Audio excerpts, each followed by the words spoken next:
السلام علیکم ناظرین، لیٹس ٹاک ود اقرا حارث میں آپ کو خوش آمدید کہتے ہیں. اور آج جس شخصیت سے آپ کی ملاقات کروانے جا رہے ہیں، اگر یہ کہا جائے کہ وہ پاکستان کے لیے ایک ایسٹ ہیں، ایک رول ماڈل ہیں.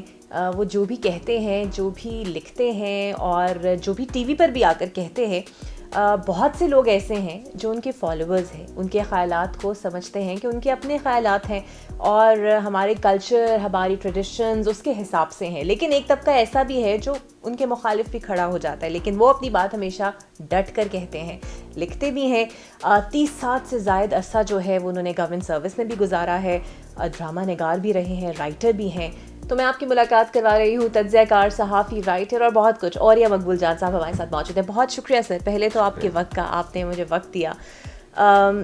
اتنا لمبا گورنمنٹ سروس میں آپ نے عرصہ گزارا اور اس کے بعد آپ نے لکھا بھی، آپ شاعرنگ بھی کرتے رہے، آپ نے ڈرامے بھی لکھے. یہ جو شفٹ تھا، یہ کیا ہمیشہ سے تھا یا پھر آپ نہیں کرنا چاہ رہے تھے، وہ کر لیا آپ نے پہلے؟ نہیں، دیکھیے پہلی بات تو یہ ہے کہ وہ اکثر اوقات ہمارے یہاں یہ سمجھا جاتا ہے کہ جیسے شاعری یا ڈرامہ نگاری یا کالم نگاری جو ہے یہ آپ کسی جگہ سے وقت چوری کر کے کرتے ہیں. میں جب ڈرامہ لکھتا تھا تو ایک میرا ڈرامہ زمین ذات آیا جس پہ مجھے ایوارڈ ملا تھا. تو دلدار پریز بھٹی نے مجھے بلایا اپنے پروگرام میں. تو پروگرام پر آتے مجھ سے پوچھا، میں اس وقت ڈپٹی کمشنر مصدوم تھا. تو اس نے کہا کہ آپ ڈپٹی کمشنر ہیں، آپ اتنی اہم پوسٹ پہ ہیں، سب کچھ ہیں، تو آپ جو وقت کیسے نکال لیتے ہیں؟ تو مجھے ایک دم تھوڑا سا اچھا نہیں لگا. میں نے کہا اس شخص سے نہیں پوچھتے ہو کہ جو 4-5 گھنٹے صبح گولف کھیلتا ہے، جو 10-11 گھنٹے برج کھیلتا ہے، جو رات کو مختلف قسم کی پارٹیاں ارینج کرتا ہے، ان پارٹیوں میں جاتا بھی ہے، وہ گھڑ سواری بھی کرتا ہے، سوئمنگ کرتا ہے، اس کو نہیں پوچھتے ہو. میں وقت چوری تو نہیں کرتا. بیسیکلی ہوتا یہ ہے کہ ہر بندے کا اپنا ایک لیئر ہوتا ہے جس سے وہ روٹی کمانے کے علاوہ اس کو ہاتھ اختیار کرتا ہے اور اس کو انجوائے کرتا ہے. میں بچوں کے بنیادی طور پہ بچپن سے ہی شاعر ہوں. تو شاعری میری ایک گھٹی کے اندر سے تھی، مطلب میں 5ویں جماعت سے ہی میں نے شاعری شروع کر دی تھی. تو وہ اس کے ساتھ ساتھ ریلیٹڈ باقی ساری چیزیں بھی جو تھیں اس کے اندر آئی تھیں. تو یہ سوال ہی بنیادی طور پر جو ہے یہ ایسا ہے کہ جس میں میں جیسے مجھے بڑا ہمیشہ ہر دفعہ پوچھا گیا کہ یہ مطلب آپ اس سے کبھی نہیں کسی سوال کیا کہ جو ایک بہت بڑا بزنس مین ہو لیکن اس کے ساتھ ساتھ ایک مہینے کے لیے چھٹیاں گزارنے کے لیے چلا جائے کہ میں چلا جانا. جو اس سے کبھی نہیں پوچھا ہے جب بزنس مین کے ساتھ ساتھ اس نے رات کو بلیڈ بھی کھیلنا ہو، لیکن وہ اگر بزنس مین قلم لے کے بیٹھ جائے اور لکھنا شروع کر جائے تو کہتے ہیں اچھا وہ سمجھتے جیسے بزنس کا وقت چوری کر رہا ہے جیسے. تو یہ بنائی تھا. اچھا، تو عام بیوروکریٹس کے اندر جو ان کی عادات ہوتی ہیں، جس طرح اپنی جاب سے آنا جس کا ذکر آپ نے بھی کیا، فرینڈ سرکل میں بیٹھنا، ملکی حالات اور سیاست پہ بات چیت کرنا، یا پھر جس طرح گولف کھیلنا، وہ شوق آپ کو کبھی بھی نہیں تھے؟ مجھے بچپن سے کھیلنے پھیلنے کا بالکل شوق نہیں رہا، بلکہ میری والدہ بہت پریشان ہوتی تھی کہ یہ عجیب آدمی ہے کہ بچے گلی میں کھیلتے ہیں، یہ کھیلنے نہیں جاتا. میرے ارد گرد کبھی نہ کرکٹ کا بیٹ رہا ہے، نہ ہاکی کی اسٹک رہی، کوئی چیز نہیں رہی. فٹ بال بھی میرے اس کی ایک بنیادی وجہ تھی. اس کی بنیادی وجہ دی تھی کہ میں بچپن ہی سے بہت جلد ہی مختلف کلاسز طے کرتا 12 سال کی ایج میں میٹرک پہنچ گیا تھا. تو ایک تو ویسے آلریڈی میں تب کتابوں کی طرف تب والدہ میری پریشان تھی کہ کتابیں عید کے پیسے ہوں تو عید کے پیسوں میں بھی جا کے کتاب خرید کے لے آتا ہے کہانیوں کی. دوسرا پھر وہ مجھے لوگوں نے پش کر کے واپس وہیں پہ ڈال دیا جہاں میرا بڑا شوق تھا. اچھا، آپ اکثر ان ایشوز پر بات کرتے ہیں جو اگر ریٹنگ کی بات کریں تو اس دور میں وہ ایشوز شامل نہیں ہوتے، لیکن وہ بڑی ضرورت ہوتی ہے ہمارے معاشرے کی. آپ کو کیا احساس ہوتا ہے کہ یہ چیزوں کی کمی ہے ہمارے معاشرے میں، اسی لیے ان پر بات کرتے ہیں؟ دیکھیے میں ایک جو ماڈرن میڈیا تازہ جو ہے اس کے اندر میں نیت باندھ کے آیا. میں نے یونیورسٹی میں پڑھاتا تھا بالکل شروع میں. تو یونیورسٹی میں پڑھاتے پڑھاتے تو 4-5 سال میں نے پڑھایا. تو پڑھاتے کے دوران مجھے اندازہ ہوا کہ اب مجھے بچوں کے سوال ویسے نہیں آ رہے جیسے آنے چاہیے. تو میں نے پھر سول سروس میں نے امتحان دے دیا. اس امتحان سے لے کے آپ اندازہ کریں کہ مجھے ڈی ایم جی میں، اس وقت ڈی ایم جی ہوتی تھی، آج کل پاکستان ایڈمنسٹریٹو سروس ہے، پہلے سی ایس پی ہوتی تھی. تو وہ ڈی ایم جی میں آنے کے بعد میں نے ظاہر بات ہے شاعری تو کر رہا تھا. تو شاعری کرتے کرتے کرتے کرتے میری کتاب آ گئی 1988 میں، اس شاعری کی قامت نام تھا اس کا، تو اس پہ بہت سارے لوگ آئے، اس کو کتاب پہ آرٹیکلس پڑھے، مجتبیٰ حسین تھے، عطاءاللہ قاسمی یہاں سے لاہور سے گئے تھے، امجد گئے تھے، اور خیر کشفی کراچی سے آئے تھے.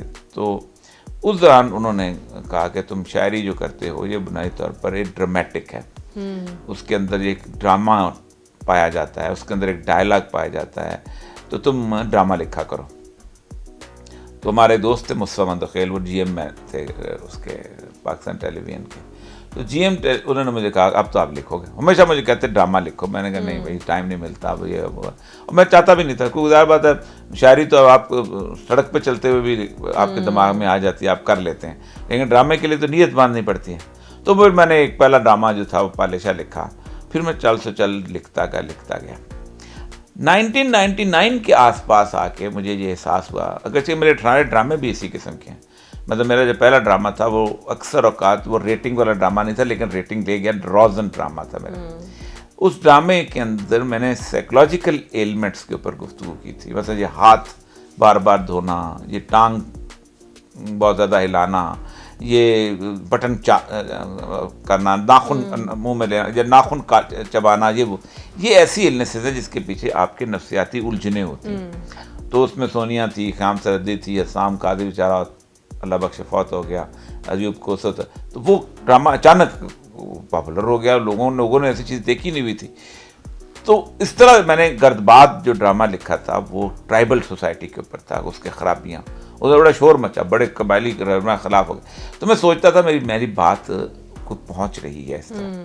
تو 1999 کے اندر مجھے یہ احساس ہوا کہ میں پوری بات نہیں کر رہا ہوں، لیکن اس وقت میری نوکری کے کم از کم 17 سال باقی تھے. اور یہ وہ 17 سال ہوتے ہیں جب آپ چیف سیکرٹری لگتے ہیں، جب آپ فیڈرل سیکرٹری لگتے ہیں، جب آپ پاور انجوائے کرتے ہیں، جب آپ سمجھتے ہیں کہ یار اس دور میں نے یہ نیت باندھ کے ایک مقصد کے لیے میں نے کالم لکھنا شروع کیا کہ مجھے براہ راست بات کرنی چاہیے. پشتو میں ایک محاورہ ہے، شف مت بولو، شفتالو بولو. تو یہ شاعری یہ ہے یا ڈرامہ ہے، یہ شف کرنے والی بات ہوتی ہے. اچھا، عمران خان صاحب جب ریاست مدینہ کی بات کرتے ہیں تو جب یہ انہوں نے آگے کی عوام کے سامنے رکھی تو بڑی مقبول ہوئی، لیکن وہ کرنے میں ناکام رہے ہیں اب تک. آپ سمجھتے ہیں ریاست مدینہ، میری جس طرح ہارون رشید صاحب سے بات تھی، انہوں نے کہا یہ کہنا ہی غلط ہے کہ ہم ریاست مدینہ بنا سکتے ہیں، آپ کیا سمجھتے ہیں؟ عمران خان کا المیہ یہ ہے کہ عمران خان صاحب کو پڑھنے لکھنے کا بہت کم شوق ہے. اچھی بات، جو اپنا ان کا مطلب دیکھو 2.5 گھنٹے وہ ایکسرسائز کرتے ہیں. ابھی تک وہ سمجھتے ہیں کہ 70 سال کی عمر میں ان کی زندگی جو ہے، ان کی جسم جو ہے 35 سال والا ہے، اور خود کہتے ہیں میں 35 سال کی ہے. جب ڈاکٹر مجھے کہتے ہیں تمہاری باڈی 35 سال ہے، تو یہ تو اچیومنٹ ہے ان کی. دوسری بات یہ ہوتی ہے کہ ان کی پاپولیرٹی کی جو 90% حصہ ہے وہ ان کی 2 چیزوں پہ ہے، ایک ان کی گیم اور ایک ان کی خوبصورتی. لڑکیاں ان کے اندر مکس میچ کر کے ان پہ محبت کی ہوئی. مطلب اگر وہ ویسے خوبصورت ہوتے اور گیم نہ کھیلتے تو لڑکیاں تو مرتی لیکن اتنا نہ مرتی. اس طرح وہ گیم کھیل رہے ہوتے اور خوبصورت نہ ہوتے تو لڑکیاں تو مرتی لیکن اتنا نہ مرتی. تو ان کو ایک کمبینیشن سا بن گیا ہوا ہے.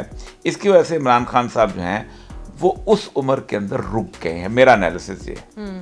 وہ جب دنیا کے بہت بڑے بڑے سربراہوں سے مخاطب ہوتے ہیں اور ٹی وی پہ آتے ہیں تو ٹریک سوٹ پہن کے آتے ہیں. وہ یہی سمجھتے ہیں کہ ابھی وہ کنیڈ کالج کے اندر کسی فنکشن میں آئے ہوئے ہیں، ان کو ٹریک سوٹ پہننا چاہیے، اور وہ رک گئے ہیں. ایسا آدمی جو ہے وہ اپنے آپ سے بہت محبت کر رہا ہوتا ہے. یہ ویسے بیماری بھی ہے ایک اپنے آپ سے، اس کو کہتے ہیں فکسیشن. میں چونکہ بیسیکلی میرا سبجیکٹ نفسیات ہے.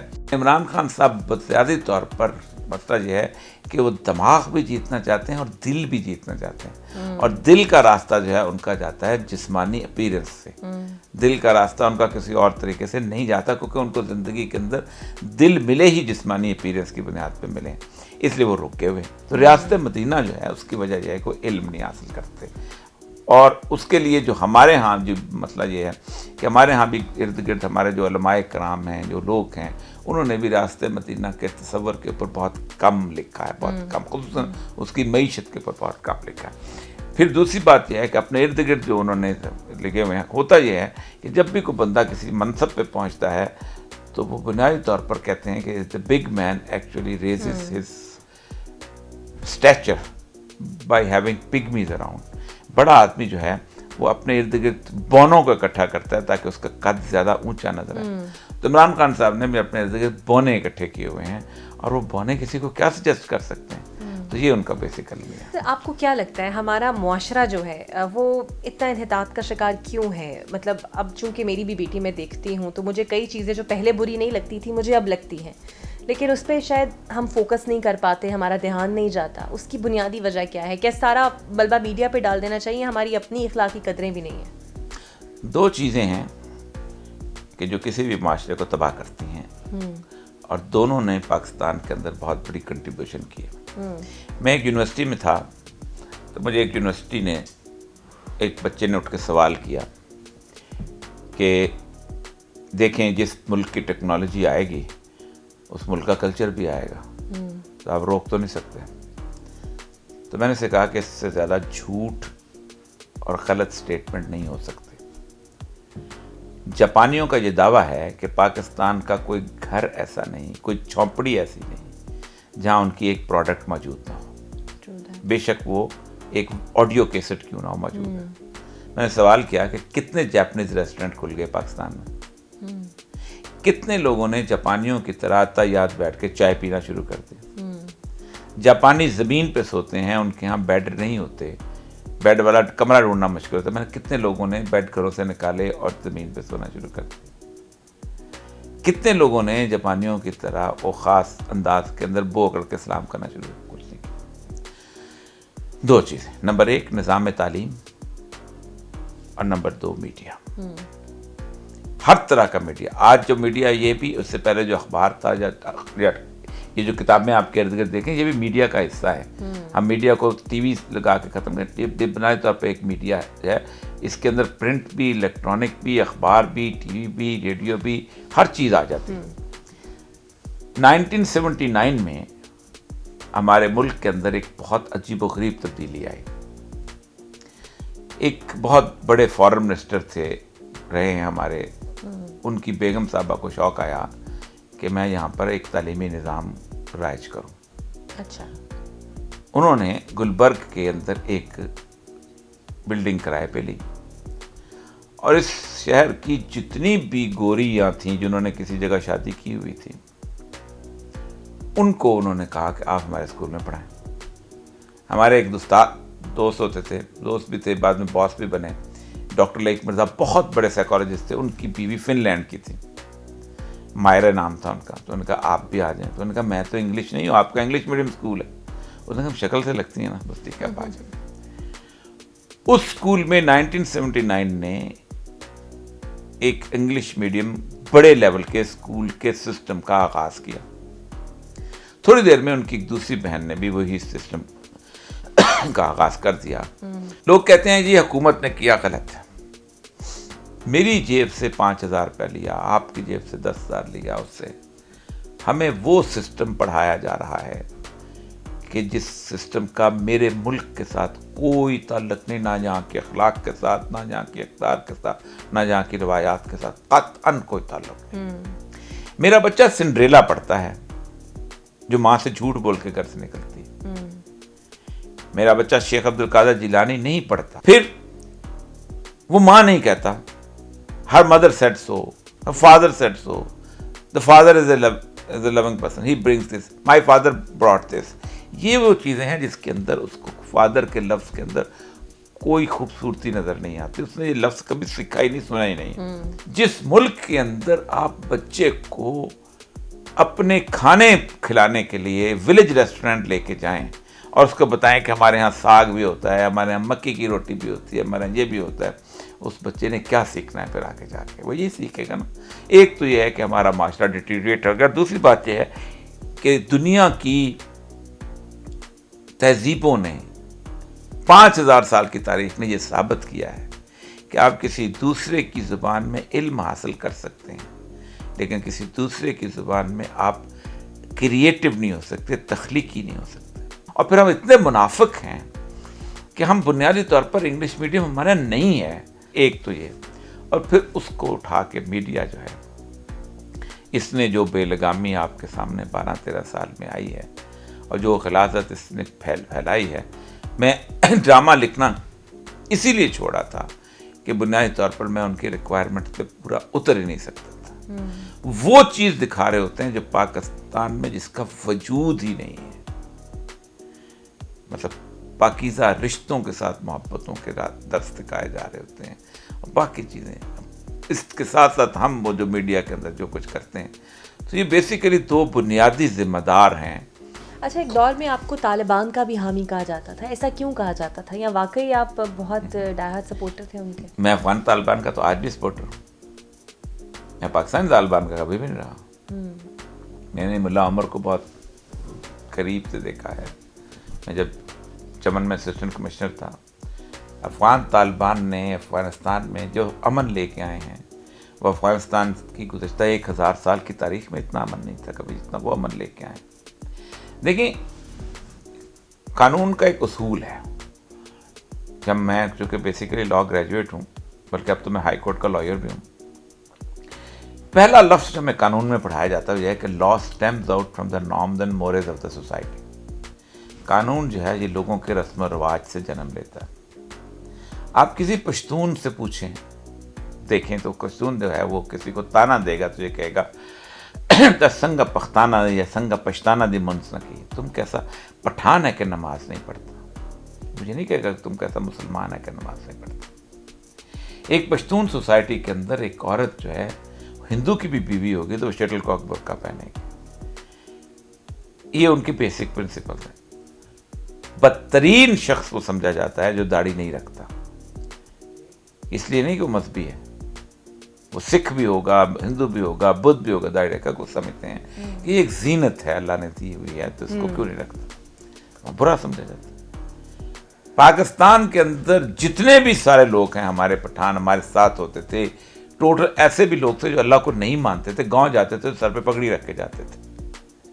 یہ ایک بنیاد جس کو ہم برا سمجھتے, ہم ان کے حساب سے اپنے آپ کو. آپ مجھے یہ بتائیے کہ میں اپنے پاکستان کو, اگر میں یورپ میں بندہ بیٹھا ہوا یہ کہے کہ وہاں تو میں گیا ہوں, وہاں پر تو کسی جگہ میں رات کو میں خشک تھا, مجھے ڈرنک نہیں ملی, مجھے کوئی نائٹ کلب نہیں ملا جہاں میں جاتا اور ڈانس کرتا. کتنا بیکورڈ ملک ہے یہ پاکستان, تو اس کو کہنے کا حق حاصل ہے. اس سے جب آپ افغانستان پہ تبصرہ کرتے ہیں تو آپ کو بھی کہنے کا حق حاصل ہے کہ کتنا ملک ہے. لیکن افغانستان میں سب سے اہم ترین بات یہ تھی کہ جب پیس, دیکھیں نمبر 1 انہوں نے کہا 97% جو پاپی ہوتی تھی وہاں پر, ایک لفظ سے انہوں نے ختم کر دیا, ایک آرڈر. پولیٹیکل سائنس کا بیسک پرنسپل ہے کہ دنیا کا کامیاب ترین ماڈل وہ ہے ملکوں کا جہاں اسٹیٹ بیکم انویزیبل, جہاں پولیس کا سپاہی نظر نہ آئے اور امن ہو. واحد افغانستان تھا, ہر شہر میں صرف 7 سپاہی ہوتے تھے, لیکن قتل نہیں ہوتا تھا, چوری نہیں ہوتی تھی, ڈکیتی نہیں ہوتی تھی. دے پرووڈ اٹ. اس وقت ہم کہتے تھے کہ افغانستان میں سے امریکہ ہارے گا. لوگ مذاق اڑاتے تھے ہمارا, کہتے کہ نہیں. میں کہتا کہ مولا عمر نصرت کہتا یہ گوند کا تالاب ہے, یہاں سے نہیں نکلے. آج 19 سال کے بعد دیکھیں دنیا میں یہ واحد جنگ ہے جب پوری دنیا ایک طرف تھی اور طالبان ایک طرف تھے. یہاں تو 48 ملک ان کے خلاف تھے جو وہاں آئے اندر. پاکستان ان کے ساتھ نہیں تھا. 57,000 دفعہ یہاں سے جہاز اڑے امریکی اور انہوں نے ان کی پرخشیں اڑانے کے لیے بم پھینکے. ایران ان کے ساتھ نہیں تھا. تاجکستان اللہ نے ان کو فتح دی. تو افغان طالبان کے تو میں آج بھی ساتھ ہوں, میرا رابطہ بھی ہے, وہ میرے پروگرام میں بھی ان کے آتے ہیں, کسی اور کے پروگرام میں نہیں آتے میرے. پاکستان طالبان تو بنائے گئے تھے تاکہ ان طالبان کو بدنام کیا جائے پاکستان کے اندر, اور وہ انڈیا کی بحث پہ بنائے گئے تھے. میں ان کا ہمیشہ سے خلاف رہا ہوں اور میں اس سے خلاف رہتا ہوں. ایک میٹو مہم میں چلی, اس پر بھی خاصا آپ کی طرف سے ریزسٹنس بھی دیکھتے میں آیا. آپ سمجھتے ہیں یہ مومنٹ جو ہے یہ بیسکلی کسی خاتون کی تذلیل کے لیے بنائی گئی ہے, یا اس سے تذلیل ہو رہی ہے, واقعی کچھ ایسے رائٹس ہیں جو انہیں ملیں گے؟ پوری دنیا کے اندر ہر اس عورت کی عزت ہے جو پائلٹ بنتی ہے, جو ڈاکٹر بنتی ہے, جو انجینئر بنتی ہے، لیکن اس ماں کی عزت نہیں ہے جس نے قدیر خان کو پال پوس کے بڑا کیا. اس کے لیے نہ پرائڈ آف پرفارمنس ہے، اس کے لیے نہ نوبل پرائز ہے، کچھ نہیں ہے، اس کے لیے کوئی عزت نہیں. ہم اس عورت کی عزت کرتے ہیں جو 1 لاکھ روپے کما کے لاتی ہے، لیکن اس عورت کی عزت نہیں کرتے کہ جو 1 نہیں 6 لاکھ کا کام اپنے گھر کے اندر بچوں کو پالنے کے ساتھ.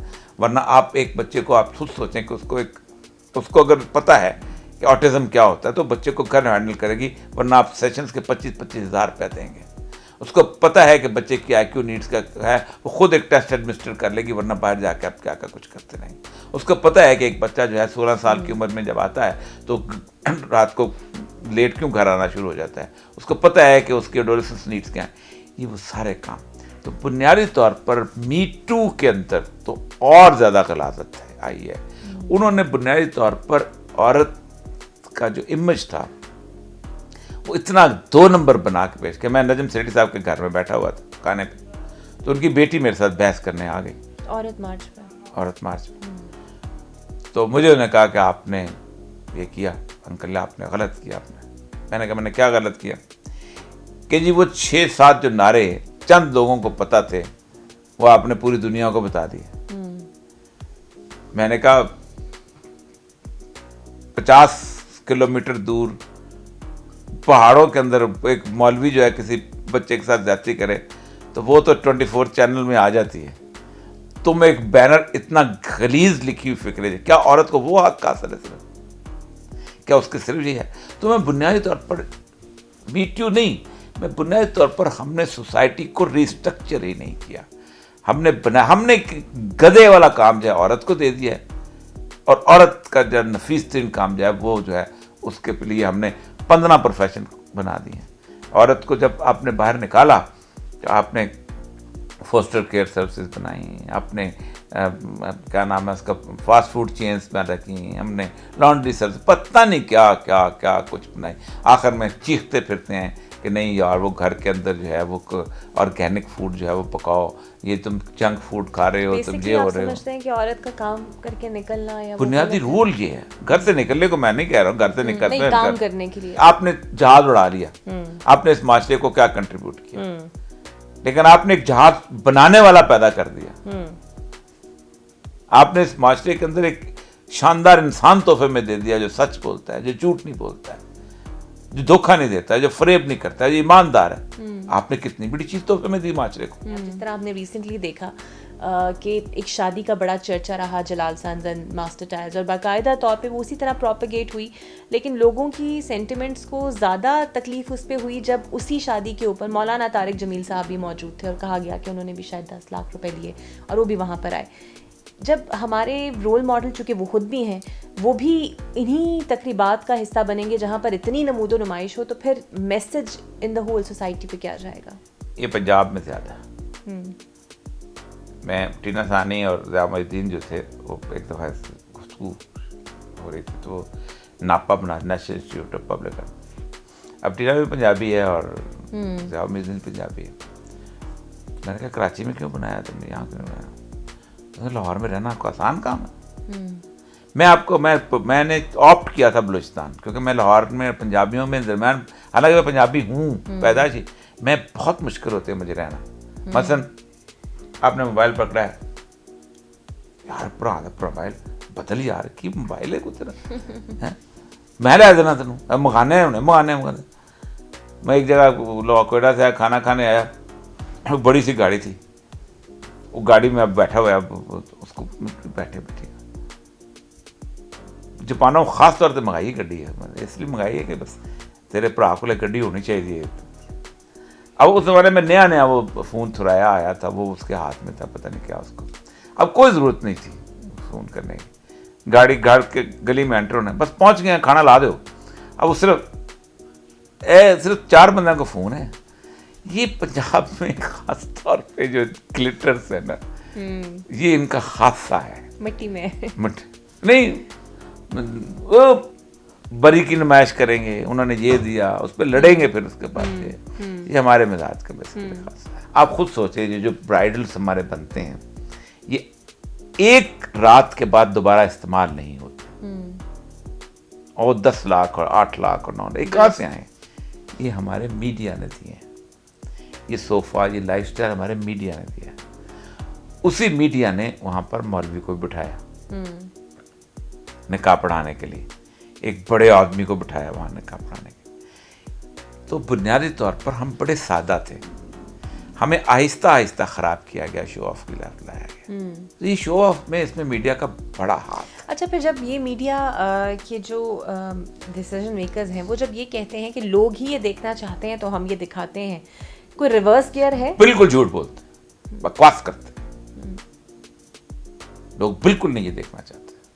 تو ہمارا، میں صحیح کہتا ہوں، 20 سال آپ نے گند دکھایا پورے ملک کے اندر، 20 سال آپ نے اس ملک کی اخلاقیات کو تباہ برباد کیا. ایک ارطغرل آتا ہے تھپڑ مار کے تم لوگوں کا کہتا ہے تم جھوٹ بولتے. ایک ارطغرل. غلیظ لوگ ہیں یہ لوگ، باتیں کرنے والی. لوگوں نے ثابت کیا ہم کیا دیکھنا چاہتے ہیں. کیا اس کے اندر ارطغرل کے اندر 4 گھوڑے ہیں، تلواریں ہیں، یہ ہے وہ ہے. لیکن یہ ہے کہ مسلمان کی ایک نشت ثانیہ، پتہ ہے کہ عورت کیا ہوتی ہے، باپ کیا ہوتا ہے، اس کے سامنے عزت کیسے کی جاتی ہے، بیوی کیا ہوتی ہے. تم لوگوں نے بیوی کو طوائف بنا کے گھر میں بٹھایا ہوتا ہے. اور یہ جو آبجیکٹیفیکیشن کی جاتی ہے، جس طرح ابھی انصار عباسی صاحب نے وہ کیمپین چلائی and it runs very successfully. Mehwish حیات کو جو چائے کی پتی کا ایڈ تھا یا دودھ کا ایڈ تھا، اس کے اندر بسکٹ کا بھی ایڈ تھا. اس کے اندر بڑا انہوں نے آواز اٹھائی کہ اسے بین کرنا چاہیے، یہ ناچ کے بسکٹ دینا اور یہ ہماری کلچر میں نہیں ہے. اس پر ان پر بھی باقاعدہ ٹرولز ہوئے، ٹرولنگ ہوئی ان کی. جس ایڈ کے پر مجھے سب سے زیادہ گالیاں پڑی ہیں اور اخلاقیات کا لیول یہ ہے کہ میری بیٹیوں تک کو نہیں چھوڑا گیا، وہ ایڈ کیا تھا؟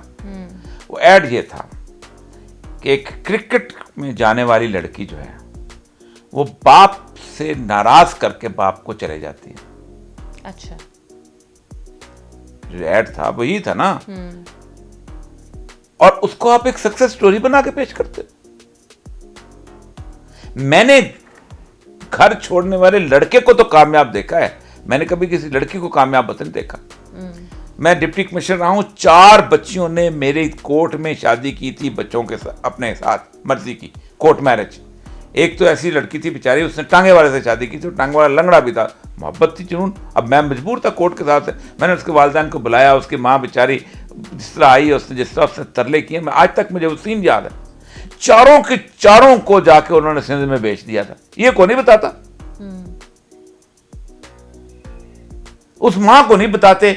وہ ماں عورت نہیں ہے کہ جس کی بیٹی بھاگ کے نکلتی ہے اور اس کے بعد اگلے دن محلے میں آنکھ دکھانے کے قابل نہیں ہوتی، آنکھ اٹھانے کے قابل نہیں ہوتی.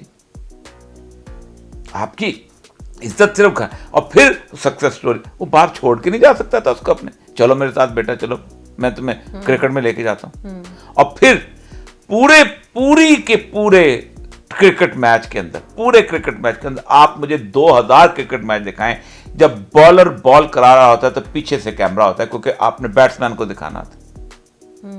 اس لڑکی کا کیمرہ تمہارے منہ پہ آ گیا، کس خاطر میں آیا؟ میں کیمرہ مین کی ذہنیت کو نہیں جانتا. غلیظ ترین لوگ ہوتے ہیں یہ تو دوپٹے کے اینگل جس طرح سیدھا کراتے ہیں. میں نے ڈرامہ لکھا ہوا ہے بھائی، میں نے ڈرامہ ڈائریکٹ کیا ہوا، مجھے پتا ہے. ٹھیک ہے. اچھا یہ بتائیے گا، اب ان سارے فیکٹرز میں آپ کے جو ویوز ہیں، ماشاء اللہ you have a successful family اور آپ کی بھی بیٹیاں ہیں، کبھی ایسا ہوا ہے گھر سے ہی اعتراض اٹھنا شروع ہو جائے اور آپ کو نہیں؟ مجھے اس سے کوئی فرق نہیں پڑتا ہے کہ میرے گھر میں اس طرح کا اعتراض تو نہیں ہوتا، لیکن ظاہر بات ہے میرا گھر جو ہے وہ ویسٹرن سوسائٹی سے متاثر ہے. مجھے کسی نے کہا کہ آپ اتنا خلاف کیوں انگریزی تعلیم میں؟ میں نے کہا میں اس لیے خلاف ہوں کہ مجھے پتا ہے مجھ پہ بیتی ہے، اس لیے میں خلاف. بات ہے میں بھی میں نے بھی آہستہ سیکھا. میں نے اپنے بچوں کو جب واپس قرآن کی طرف لانے کو مجھے بڑی مشکل ہوئی. میں نے جب ان کو واپس جدید، اگرچہ کو بہت بہتر ہو گئی، سب کچھ ہو گیا، لیکن مجھے تکلیف ہوئی. میں آپ کو بتاؤں، میری سب سے چھوٹی بیٹی جو ہے 92 میں جب ڈش آئی ہے تو وہ ڈش جو تھی وہ پبلک میں اوپن تھی، کوئی کنٹرول تو تھا نہیں. تو گووندے کے گانے چل رہے ہوتے تھے اس وقت، میری پینٹ بھی سیکسی ہے فلانا، تو بچے بہت جلدی یاد کرتے ہیں. اور ہمارے اندر ایک بہت غلیظ ایٹیچیوڈ ہے کہ ہم بچے کو لا کے کھڑا کرتے ہیں، 5-10 لوگ جہاں کہتے ہیں وہ گانا سنا، بچہ گانا سناتا ہے، ہم تالی بجاتے ہیں، وہ بچہ سمجھتا ہے اس سے بہتر کوئی چیز ہی نہیں ہے. میں نے اپنی بیٹی کو یوں بٹھایا گود پہ اور میں نے اس کو غزلیں یاد کرائیں, پتا پتا بوٹا بوٹا حال ہمارا جانے, جانے نہ جانے گلی نہ جانے پاک تو سارا جانے, الٹی ہوگی سب, وہ ردمک غزلیں جو تھی. اب گانا سنانے والے تو 10 بچے تھے, نظم سنانے والی میری اکیلی بیٹی تھی. جس وقت لوگوں نے یہ دیکھا تو ان کی آنکھیں پٹی کی پٹی رہ گئی, وہ گانا بھول گئی. مجھے محنت کرنی پڑی اس پورے ماحول کے ساتھ اور کے ساتھ کھڑے ہونے کی. یہ محنت کرنی چاہیے بچوں کو. پاکستان کا میڈیا اتنا گندا میڈیا ہے کہ دنیا پوری کے اندر ہر بندے کو ایک چوائس ہوتی ہے کہ آپ کون سا چینل لگاتے ہیں. میں اگر بی بی سی میں کا چینل لگاتا ہوں, باقی لاک کر دیتا ہوں, تو مجھے پتہ ہوتا ہے کہ بی بی سی کے چینل کے اندر یا سی این این کے چینل کے اندر اخلاقیات کیا ہے. یہاں میں نے نیوز چینل لگایا ہوتا ہے, اچانک نیوز کے اندر درمیان میں آئٹم سانگ آ جاتا ہے. دیکھیں میڈیا جو ہے نا, آپ کا ٹی وی چینل, یہ بیسیکلی ایک 5واں ممبر آف دا فیملی ہے. ٹھیک ہے نا جی, باپ ہے, ماں ہے, بیٹی ہے, بیٹا ہے. اس کو ویسے ہی بیہیو کرنا چاہیے جیسے باقی لوگ کرتے ہیں. 5ویں ممبر جو ہے وہ سوتا نہیں جاگتا ہے. آپ مجھے یہ بتائیں, پاکستان کے کسی ماڈرن گھر میں کوئی بہن اپنے بیٹے بھائی کے سامنے یا اپنی ماں یا باپ کے سامنے ایسے باتھ روم سے نکلے اور ٹانگ دکھائے کہ آج فلاں کریم نے میری ٹانگ دیکھو کتنی نرم کر دی, وہ دکھاتی ہے؟ ہمارا کوئی ریورس گیئر ہے اس میڈیا کو پیچھے چلانے کے لیے؟ کچھ نہیں, پیسے کے کتے ہو چکے ہوئے ہم. ہمارے لوگ جو ہیں وہ چاہتے ہی یہی ہیں. ریٹنگ ہے, پیسہ ہے, سب کچھ ہے, سب کچھ. میں آپ کو ایک بات بتاؤں, ایک کتاب ہے ول ڈورینٹ کی, یہاں سامنے پڑی ہوئی ہے, ہیروز آف دا ہسٹری. اس نے ایک بڑی کمال بات کی. اس نے کہا جب کسی ملک کی اخلاقیات کو آپ زبردستی بدلنے کی کوشش کرتے ہو تو ایک وقت تک وہ برداشت کرتے ہیں, پھر اس کے بعد وہ کرتے ہیں کہ لوگوں کی لاشیں جو ہیں سڑک پہ پڑی ہوتی ہیں. اس نے 2 مثالیں دیں. اس نے کہا کہ رومنز جو تھے انہوں کے ہاں بد اخلاقی اس لیول کی آ گئی تھی کہ برہنہ عورتوں کی ڈانس کرواتے تھے, ریس کراتے تھے. فلورا نام کی ریس ہوتی تھی. جو ان کی گیمز ہوتی تھیں ان میں عورتوں کو باقاعدہ وہ کرتے تھے, ایک کشتی پہ بٹھاتے تھے اور اس کے اندر مگرمچھ رکھے ہوتے تھے, اور وہ عورتیں جو تھیں ان کو کشتی ڈبوتے تھے اور مگرمچھ ان کو کھاتے تھے اور ان کو مزہ آتا تھا اور لطف لیتے تھے.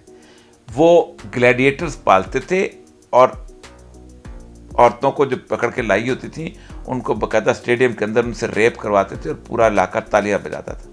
یہ لیول ان کا آ گیا تھا. اور پھر جب وہاں لوگ اٹھے ہیں, جو کرسچینٹی وہاں وہ اٹھی ہے کہ پھر اس کے بعد جو نن کا جو لباس آیا ہے اور پھر اس کے بعد انہوں نے جو ان کے ارد گرد ان کا ویل جو آیا ہے, ہمارا تو برقع ہے ہی نہیں جو برقع, اور کئی 100 سال تک. اور دوسری اس نے مثال دیا الزبتھ اول کی. اس کے بعد وہ کہتا ہے کہ وہاں بھی یہ شوانیت آ گئی تھی اور انہوں نے پیورٹنس نے اٹھا کے وہ کچھ کیا ہے جس پہ پھر برنارڈ شاہ جیسے لوگ جہاں وہ چیخیں, پورے کے پورے ٹانگوں کے گرد کپڑے لپیٹے ہوتے تھے جس پہ وہ جاتے تھے. تو ہم اگر اپنے آپ کو ٹھیک کر لیں گے تو کر لیں گے, ورنہ پبلک ایک وقت آتا ہے جب وہ کہتا ہے کہ ٹھیک ہے. جس وقت اگر اکثریت ایسی ہو گئی جن کی بیٹیاں گھر سے بھاگنے لگ گئیں, اکثریت ایسی ہو گئی کہ جن کے بچے جو ہیں وہ دین و دنیا سے غافل ہونا شروع ہو گئے, جن کے بچے ویسے ہو گئے جیسے یورپ میں ہیں کہ باپ کو اولڈ ایج ہوم میں چھوڑ کے آ گئے, تو ایک دن لوگ اٹھ کھڑے ہوتے ہیں نا. کوئی آپ کی ایسی خواہش رہ گئی ہو جو آپ سمجھتے ہیں کہ وہ کام آپ نے ضرور پورا کرنا ہے, چاہے وہ پاکستان کے لیے ہو یا آپ کی اپنی ذات کے لیے ہو؟ نہیں, مجھے پتہ نہیں. دیکھیں, ایک میری زندگی کی خواہش ہے کہ یہ سارا کام جو میں نے کیا ہے یہ میں نے اللہ تبارک و تعالیٰ کی خوشنودی کے لیے کیا ہے. صرف ایک دعا ہے کہ میں یہ جو کچھ کر رہا ہوں مجھے اللہ تعالیٰ اس کی قبولیت بخشے.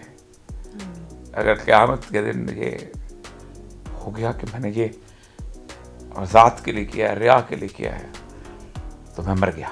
تو میری صرف یہی خواہش ہے کہ مجھے جب اس دنیا سے جاؤں تو میں کم از کم مجھے یہ سکون اللہ تعالیٰ دے کہ تم نے یہ سب کام جو ہے نا یہ نیک نیتی کے ساتھ کیا تھا. مجھ میں سے ریا ختم کر دے اللہ تعالیٰ, دکھاوا ختم کر دے, خالص کر لے. آمین انشاءاللہ. بہت شکریہ عاریہ صاحب آپ کے ان تھاٹس کے لیے.